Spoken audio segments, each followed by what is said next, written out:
Eles pensaram que poderiam me destruir, mas esqueceram que até o silêncio guarda armas invisíveis. Sou mulher de muitas batalhas, forte por fora, mas com cicatrizes que poucos ousariam carregar. Sempre acreditei que minha maior riqueza eram as pessoas ao meu redor, menos aquelas em quem confiei de olhos fechados, aquelas que chamei de família mesmo sem laço de sangue, e foi justamente aí que meu coração foi arrancado. Não falo de inimigos declarados, daqueles que você já espera a facada. Não, minha dor veio de perto demais. Foram eles, o grupo que eu acreditava ser meu porto seguro. Colegas que eu chamava de amigos, pessoas que eu recebia na minha casa, que celebravam comigo minhas pequenas vitórias e enxugavam minhas lágrimas nas derrotas. Eu lhes dei tudo, meus segredos mais íntimos, meus sonhos mais altos, minhas vulnerabilidades mais escondidas. Achava que éramos um só corpo, um mesocorocal. Mas descobri, da forma mais cruel, que enquanto eu via irmãos, eles já afiavam as facas pelas minhas costas. Se você me visse naquela época, diria que eu era feliz. Eu sorria com eles, brindava com eles, acreditava que juntos atravessaríamos qualquer tempestade. Eu os defendia diante de qualquer acusação, confiava tanto que nunca duvidava. Achava que fidelidade era recíproca, mas havia sinais, pequenos, sutis, quase imperceptíveis, olhares trocados quando eu virava as costas. Silêncios que pareciam esconder mais do que palavras. Desculpas vagas que eu preferia engolir em vez de questionar. Hoje percebo que minha alma já gritava, mas naquela época, eu escolhi calar. Eu não queria ver, porque aceitar que aqueles que eu mais amava poderiam me destruir era admitir que eu estava sozinha no mundo. Se eu tivesse visto os sinais antes, talvez tivesse escapado, mas o destino já tinha outro plano. Um plano que me arrancaria lágrimas, que me faria implorar por forças que eu acreditava não ter, mas que também me ensinaria algo que eu jamais esquecerei. Nunca subestime o poder de uma mulher ferida. Eu sempre fui daquelas que acreditava no poder da amizade. Para mim, amigos eram extensão da família, escolhidos pelo coração, e com eles não foi diferente. Dividíamos tudo, noites em claro falando sobre sonhos, tardes de riso que pareciam não ter fim, abraços que eu julgava sinceros nas horas mais escuras da minha vida. Eles sabiam de mim o que nem minha própria família sabia, meus maiores medos, minhas fraquezas mais profundas, meus desejos secretos, tudo estava nas mãos deles. Eu acreditava que segredos compartilhados criavam correntes impossíveis de quebrar. Achava que a lealdade era natural, que não havia espaço para máscaras. Acreditava tanto que cheguei a confiar a eles decisões que mudariam minha vida, planos de carreira, projetos pessoais, até os detalhes mais íntimos do meu coração. Para mim, eles eram minha fortaleza. Eu nunca imaginaria que essa fortaleza era, na verdade, feita do vidro, pronta para estilhaçar no primeiro impacto. Foi nessa época que reapareceu alguém que eu não via há anos, Rafael, um amigo de infância, daqueles que cresceram ao meu lado, mas que a vida levou para caminhos diferentes. Quando ele me procurou, trazendo lembranças dos dias simples em que corríamos pela rua e sonhávamos em conquistar o mundo, senti um alívio. Ele era como uma âncora num mar revolto. Rafael tinha algo que os outros não tinham. Um olhar que me atravessava, como se pudesse ver além do sorriso que eu usava para esconder a dor. Ele não fazia parte daquele grupo, nunca se encaixou nas rodas de amizade perfeita que eu construí. Talvez por isso tivesse mais clareza do que realmente acontecia. Você confia demais, ele me disse uma noite, enquanto caminhávamos juntos. Depois de um longo dia, eu sorri, sem dar importância. Confiar não é fraqueza, Rafa. É acreditar no melhor das pessoas. Ele suspirou, desviando os olhos. Às vezes acreditar demais no melhor é a porta para o pior. Naquele instante senti um arrepio, mas logo engoli as palavras dele, como sempre fazia com qualquer sinal de desconfiança. Eu não queria estragar a imagem que construí, preferi ignorar. Ainda assim, alguns detalhes me incomodavam. Conversas que paravam quando eu chegava, olhares trocados que carregavam segredos que não eram meus. Risadinhas abafadas, quando eu virava as costas. Mais teimosa, dizia a mim mesma, que era só paranoia. Afinal, eu os conhecia tão bem. Não conhecia? O que eu não sabia era que aquele castelo de confiança já estava rachado, e que cedo ou tarde, toda a estrutura viria abaixo. Na época, eu só não queria acreditar. E esse foi o meu maior erro. O primeiro golpe não veio como um raio em céu aberto. Não, ele veio disfarçado, sorrateiro, quase invisível, menos mais devastador. Eu estava em um café com uma colega de trabalho, quando, sem querer, ouvi uma frase que congelou meu sangue. Então, você também sabe? Ela disse, com naturalidade, como se estivesse falando de algo público. Meu coração disparou. Saber o quê? Perguntei, tentando soar calma. Ela me olhou, confusa, e soltou, sobre aquele segredo seu. Pensei que todos já soubessem. Fulana comentou numa roda semana passada. Senti minhas mãos tremerem.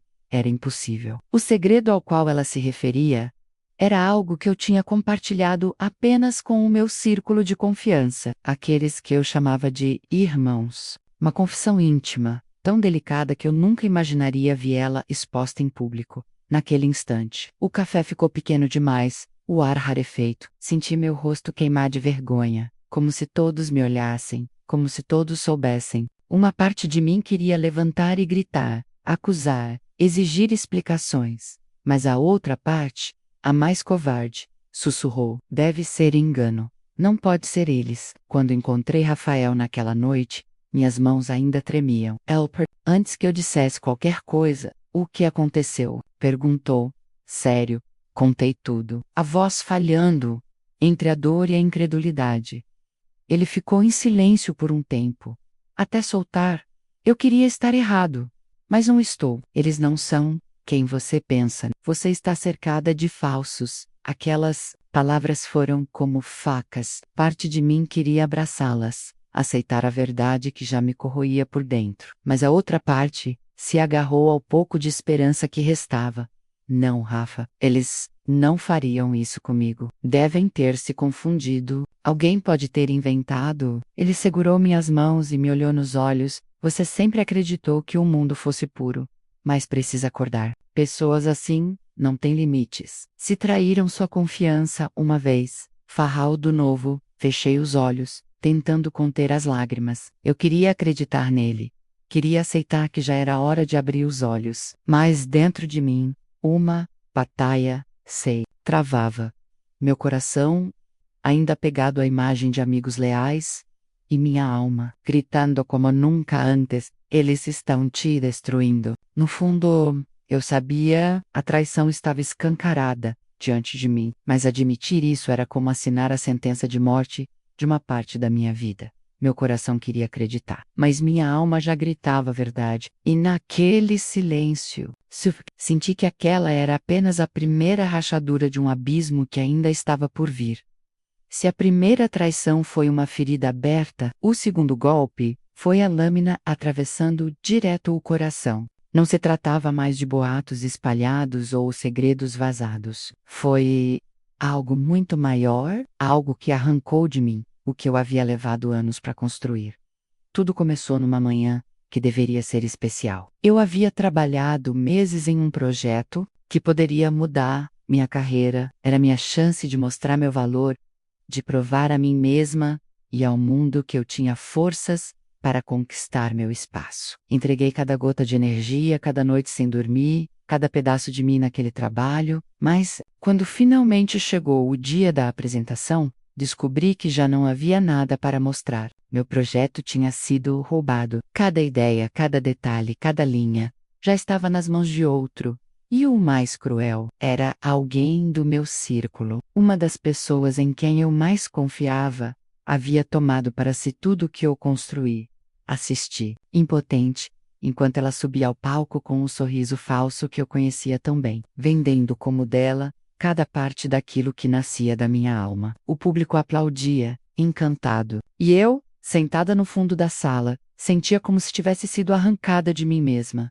Não era apenas sobre o trabalho, era sobre identidade, sobre dignidade, sobre confiança. Era como se, diante de todos, alguém tivesse me apagado. As noites que se seguiram foram um tormento. Eu me encolhia na cama, mas o sono não vinha. As lágrimas molhavam o travesseiro, até que o dia amanhecia. E quando finalmente adormecia, era acordada por pesadelos, em que revivia a cena, o auditório cheio, os aplausos e o rosto dela, triunfante, como se tivesse vencido a guerra que eu nem sabia estar lutando.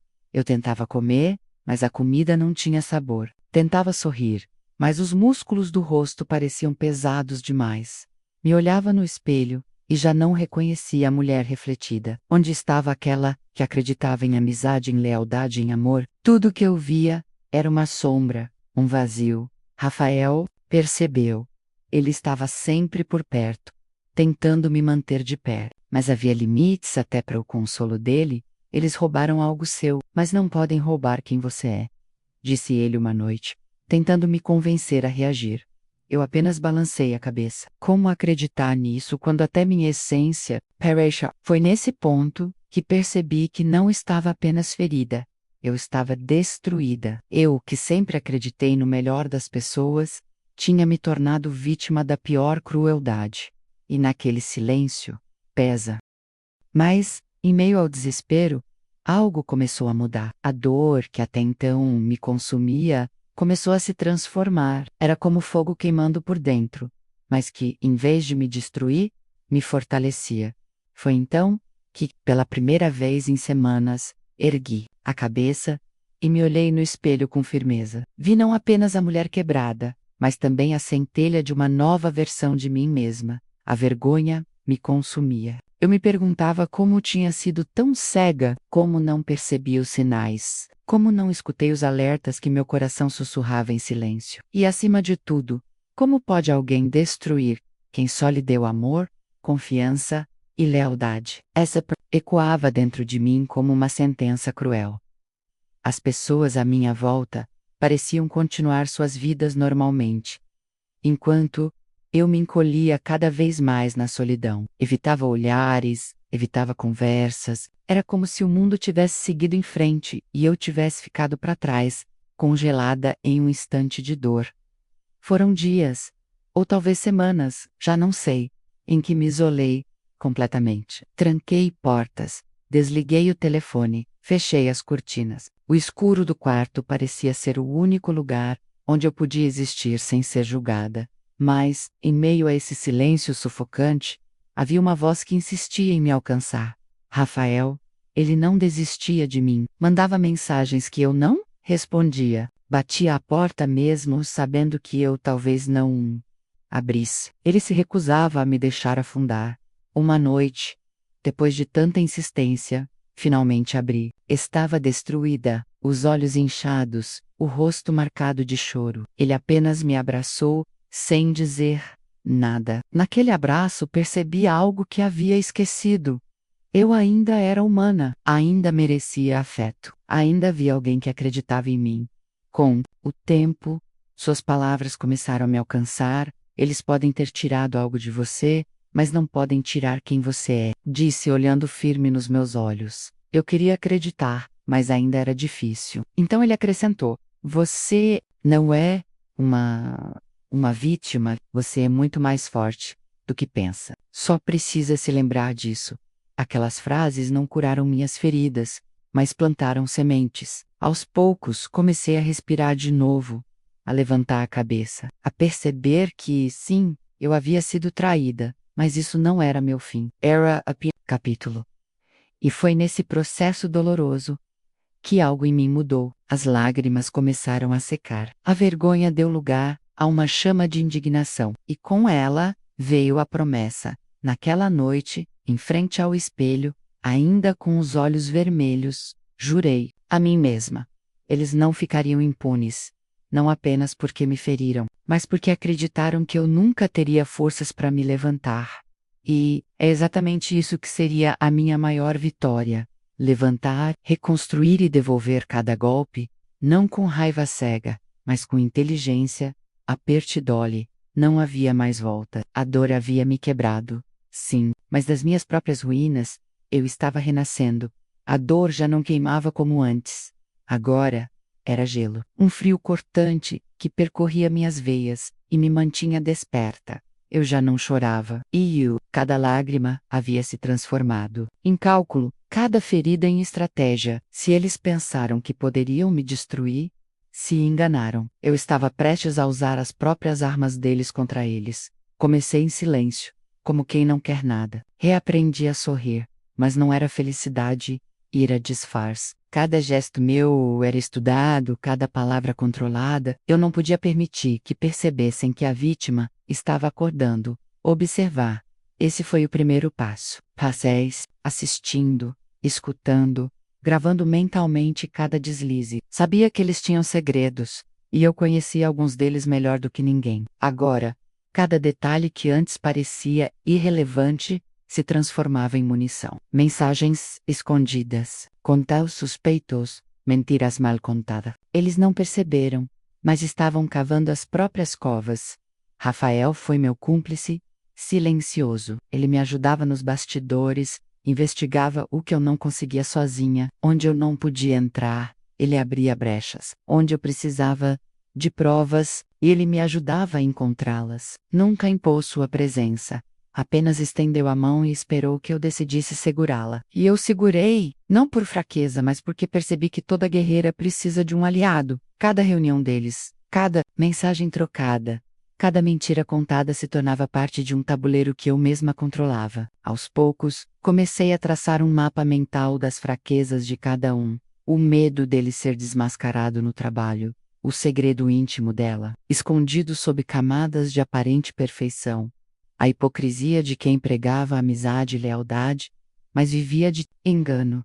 Tudo isso estava em minhas mãos, esperando o momento certo. E foi assim que percebi.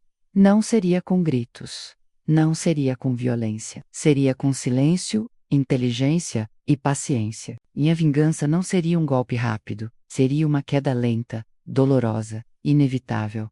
Cada detalhe era uma armadilha. Cada sorriso meu era uma isca perfeita. Enquanto eles se deliciavam, acreditando que eu havia desistido, eu apenas assistia, guardando a hora exata de puxar os fios. E, a cada noite deitada com os olhos abertos, eu me perguntava, e se der Herodo, e se no fim, eu for novamente a única ferida? Esse medo existia, e não era pequeno, mas ao mesmo tempo, ele me fortalecia, porque eu sabia que não poderia falhar. Eu só teria uma chance. O risco fazia meu coração disparar, mas a ideia do vê-los finalmente expostos me dava forças. Era como se cada pedaço quebrado de mim estivesse se juntando novamente, formando uma versão muito mais forte, muito mais perigosa. No fundo, eu já não era a mesma. A mulher que eles traíram havia morrido. O que restava agora era alguém disposta a reescrever sua própria história menos. E a deles também. E quando o momento chegasse, não haveria volta. Eles seriam destruídos pela própria sombra. E eu seria a mão invisível que puxaria o fio. O dia chegou como um trovão escondido atrás de nuvens calmas. Eles não desconfiavam de nada. Ainda me viam como a mulher derrotada, a sombra de quem já fui. E talvez esse tenha sido o meu trunfo. Subestimaram minha força, minha paciência, minha sede de justiça. O evento parecia inofensivo, apenas uma reunião social, uma comemoração, cercada de colegas, amigos e familiares. Todos estavam ali, os mesmos que riram da minha dor, que se alimentaram das minhas lágrimas. Era o palco perfeito. Eu me vesti com calma, sem pressa. Não queria parecer vingativa, mas firme. Rafael ao meu lado apenas disse: "Está pronta?" Eu respondi com um sorriso frio, mais do que nunca. A sala estava iluminada. Os risos preenchiam o ar. Eles circulavam confiantes, distribuindo abraços e sorrisos falsos, como se fossem intocáveis. Mas eu sabia que em questão de minutos, tudo mudaria. Peguei o microfone, quando menos esperavam. Não foi com gritos, nem acusações vazias. Foi com calma, com uma voz tão firme, que cortou o burburinho, como uma lâmina afiada. Hoje, eu preciso falar, não para me justificar, mas para revelar o que muitos aqui nunca imaginaram. Silêncio Todos me olhavam, alguns curiosos, outros confusos, e eles começaram a trocar olhares nervosos, como ratos percebendo que a porta da armadilha acabara de se fechar. Comecei mostrando provas, mensagens, documentos, gravações que ninguém poderia contestar. A cada palavra, uma máscara caía. O homem que pregava lealdade foi desmascarado como traidor. A mulher que se vendia como amiga perfeita revelou ser uma serpente venenosa. O choque foi imediato. Murmúrios encheram o ambiente. Olhos arregalados, bocas abertas, em descrença. Pessoas se afastavam deles, como se carregassem uma doença contagiosa. A confiança que sustentava suas reputações evaporava diante de todos. E foi nesse momento que Rafael deu o golpe final. Ele entregou a última prova, menos um vídeo que mostrava, sem margem de dúvida, a conspiração deles contra mim. Quando a imagem surgiu diante de todos, não havia mais como negar. Era a verdade nua, crua, irrefutável. Eles tentaram argumentar, balbuciar desculpas, mas já era tarde. O Tribunal Social estava formado, e todos os presentes eram juízes. O veredito foi claro: desprezo, repulsa, afastamento. Eu os observei desmoronar, não com prazer vazio, mas com um misto de alívio e justiça. Minhas mãos tremiam, mas não de medo. Era a descarga de tudo o que carreguei por tanto tempo. Senti lágrimas escorrerem, não de dor, mas de libertação. As pessoas se aproximaram de mim. Algumas pediram desculpas por nunca terem percebido. Outras me abraçaram em silêncio, como se tentassem devolver os pedaços de mim que haviam sido arrancados. E eu, no meio daquela cena, percebi algo poderoso. Eu tinha vencido, não porque os destruí, mas porque recuperei o que eles tentaram roubar, menos minha voz, minha dignidade, minha força, enquanto eles eram expulsos, sozinhos, encarando os próprios pecados. Uma frase ecoou dentro de mim como um grito de vitória. Eles tentaram me enterrar, mas esqueceram que eu era semente. E ali, diante de todos, não fui mais vista como a mulher que foi traída, enganada ou usada. Fui vista como alguém que se levantou das cinzas, que transformou dor em poder, fraqueza em coragem, silêncio em vingança. Naquele instante eu renasci. Quando penso em tudo o que aconteceu, sinto como se tivesse vivido várias vidas em uma só. Fui ingênua, cega, entregue a uma confiança que não mereciam, mas ao mesmo tempo, descobri dentro de mim uma força que eu jamais imaginava possuir. Aprendi que a intuição nunca mente. O coração pode se apegar, mas a alma sempre sussurra a verdade, e ignorá-la custa caro. Eu paguei esse preço, mas também colhi a lição. Nunca confiar cegamente, nunca baixar a cabeça para quem tenta me destruir. Transformei minha dor em arma, minha humilhação em estratégia, e minha vingança em libertação. Não se tratava apenas de fazer justiça contra eles, mas de me devolver ao mundo, inteira, firme, renascida. Rafael esteve ao meu lado em cada passo, não como salvador, mas como aliado. Descobri que até nas ruínas podem florescer novas alianças, e que a verdadeira força não está em se vingar sozinha, mas em saber escolher quem caminha contigo. Hoje, não carrego mais rancor, carrego memória e sabedoria, porque sei que eles tentaram me enterrar, mas esqueceram que eu era semente e voca. Já confiou em alguém que tentou destruir sua vida? O que faria se tivesse os segredos deles? Swaz, mas deixe sua opinião nos comentários, curta o vídeo e se inscreva menos, porque ainda temos muitas histórias intensas para contar.